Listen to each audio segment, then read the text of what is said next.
Hi, this is Matt, and you're listening to Bluegrass Jam Along, the podcast for anyone and everyone who loves bluegrass.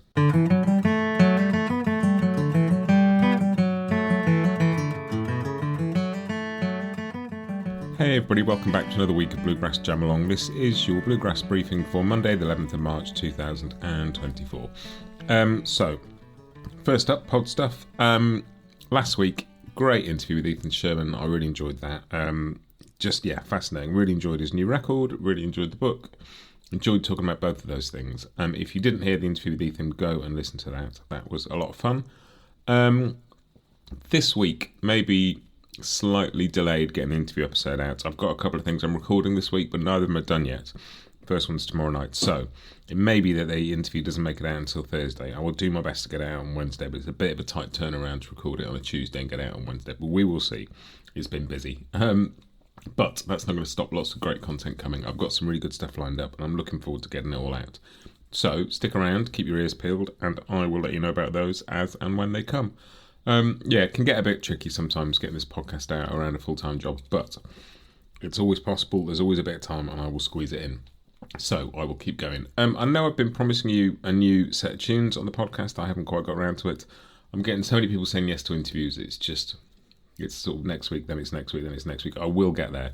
And let me know, I'm sort of cranking out the interviews in the moment, but tunes have taken a bit of a back seat. What do people want? Let me know. Email me, get in touch on social, whatever. It's just Matt at bluegrassjamalong.com. You can go to Instagram or Facebook or Threads. I'm there as well. If you want more tunes, let me know. I can make that happen, absolutely. The interviews are going down really well, so I'm just keeping doing them.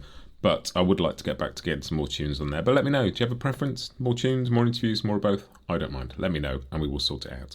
But that is it. Let's crack on with the content. And the first thing up is Church Street News. And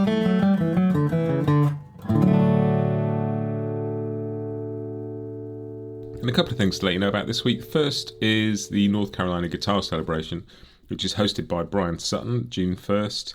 It includes Del McCoury, Jerry Douglas, Watkins Family Hour, Chris Eldridge, Jake Workman, Courtney Hartman, Michael Daves, Charlotte Karavic, Barry Bales, Katie Dreesen.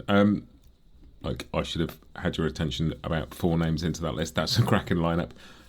As always, it's part of the North Carolina Blue Ridge Guitar Camp that Bryan does. But yeah, 1st of June, I will stick a link in the show notes. If you're in the area and can get to that, do go. Go and get your tickets. That looks fantastic.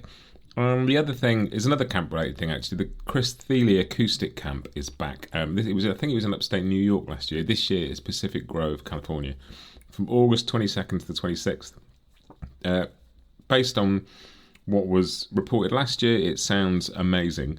Good music, good cocktails, good coffee, lots of good people. Chris Eldridge, Brittany Haas, Paul Coet, Noam Pikelny, Michael Daves, Ashley Hoyer, Julian Lage.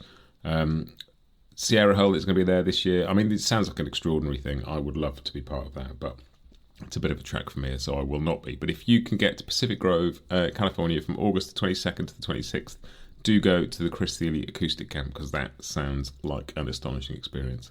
North Carolina Guitar Celebration and the Thile Acoustic Camp are this week's bits of news. Let us move on to The Grass is New.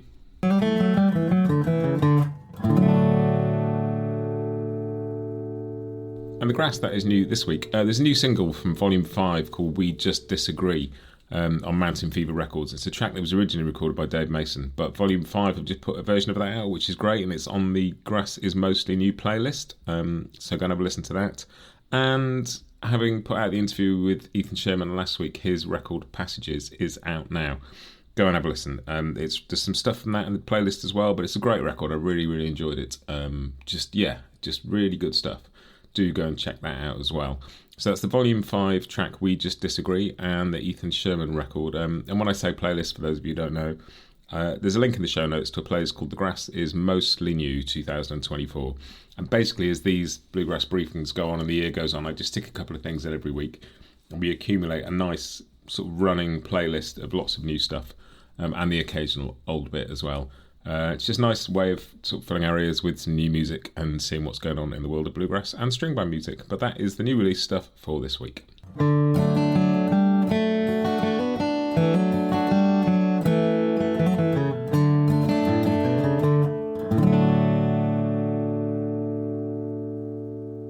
Which leads us on to Scroll On Buddy, which is something that I have spotted on social media. And it's not necessarily string band related, but it's music related and artist related. And I noticed there's a new music streaming bill in the States, which is aiming to boost streaming royalties for artists. And it's an interesting one because this has been a debate that's rolled on for a long time, how people can make money out of streaming and the sort of income streams, no pun intended, that musicians have these days. And a couple of US representatives have introduced a bill to Congress working alongside the Union of Musicians and Allied Workers.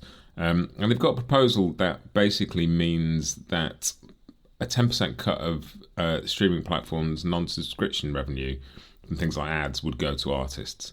But also that there'd be a extra bit on the subscription that the users would pay that would go to the artists to increase the revenue. It'd be interesting. I'll put some links to a couple of places that's been reported, and you can have a look and see what you think, have a read. I think it's an ongoing debate about how people make money out of music these days, and I think it's a tricky world for musicians. But at the same time, I make a podcast. I understand how it is to make content and people expect it without necessarily paying for it. We've got a different sort of world these days. If I expected people to pay to download this podcast, I probably wouldn't have that many listeners. So it's an interesting conversation, and I'll put a couple of links to how that's been reported. You can have a read and see what you think. But that is what I spotted this week, and I just thought it was interesting. So all really remains is just for me to sort of point out something that I've been listening to this week, and I've been listening to Bela Fleck's Drive album, which is not new at all. In fact, it's pretty old by the standards of stuff we talk about on this podcast. And I listened to it a bit last year. It's one of those records that I was hoping to do a sort of anniversary special on because Drive turned 35 last year, and I couldn't do it. I couldn't get hold of the people I needed to talk about it, and maybe we'll do something at some point in the future. It doesn't always have to be like a nice round number for that to work, but I just spotted it on the shelf last week and pulled it down, and it's a great record. There's so much melody on there and so much like interesting stuff, and just such a cool bunch of musicians. I'm sure you all know it, but if you don't, do go and check out Bela Fleck's Drive. It's sort of the first part of the trilogy that culminated with My Bluegrass Heart, I guess. And it's in some ways maybe a slightly more open textured record than My Bluegrass Heart, which is quite dense when you first listen to it, maybe. I don't know. They're different and they're very similar, and I love it, and I've been listening to it again quite a lot. But let me know what you've listened to. What should I have in my ears next week? What can you recommend to me that I can pass on to other people? What might I have missed? Could be a classic album, could be a new album, could be anything. But that's it. One final thing actually. Bluegrass Jam Along turned 3 last week.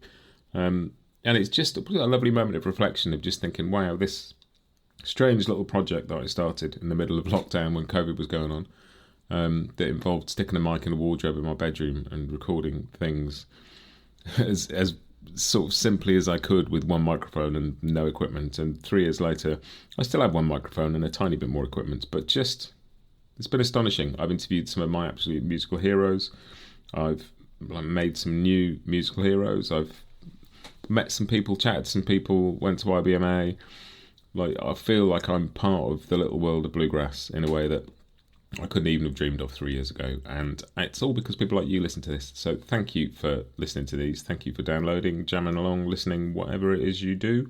It's really appreciated. I've had a wonderful 3 years making this podcast, and I intend to have many, many more of them. But that's it. I'll see you next time. Have a great week and happy picking.